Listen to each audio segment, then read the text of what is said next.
Nakakatuwa yung mga personalidad na may boses din pagdating sa issue ng politika dito sa ating bansa. Katulad po ni Ms. Rita Avila, na andyan din si Romnick Sarmenta, Ogie Diaz at marami pang iba. May boses. Nga naman, marami silang tagahanga. Sinusubaybayan sila ng mga kababayan natin. So sa tingin ko ay kapanipaniwala yung kanilang or sa tingin ko malakas yung boses nila. Ibig sabihin, may impact yung boses nila sa mga kababayan natin. Katulad po natong sa Ms. Rita Avila, ang sabi kasi dito sa article na ito, sinupalpal daw si Cheese Escudero netong si Ms. Rita Avila tungkol nga sa issue ng impeachment. Yon. Wala daw kasi malinaw na probisyon sa ating constitution tungkol doon sa agarang impeachment or agarang trial sa impeachment case ni Sara Duterte nga. Yan.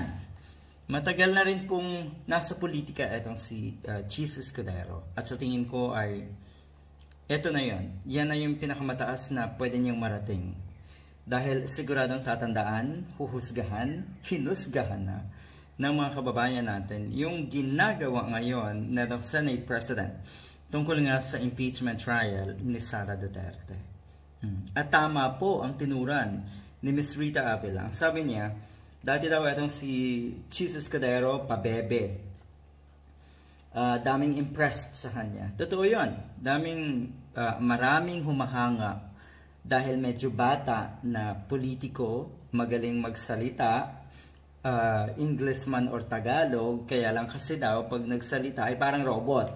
Ang husay daw magsalita, Tagalog o English, matalino, marami daw nakukyutan nung mga panahon. Itong si Cheese Escudero or kay Cheese Escudero. Tapos ngayon, ano daw nangyari?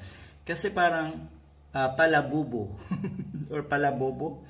Anyway, nagmumukha na daw bobo ang isang katulad ni Cheese Escudero dahil nagpapagamit sa mga Duterte. Halata na kasi. Kahit sino sasabihin talaga na itong si Senator Cheese Escudero ay pinoprotektahan ang mga Duterte. Kung ikaw ay nasa tamang kaisipan pa, alam mo yan. Pero kung hindi na, iisipin mo na just the same itong si Cheese Escudero sa mga taong katulad ni Mr. Robin Padilla. Nakahanga-hanga despite kabubuhan. Good luck.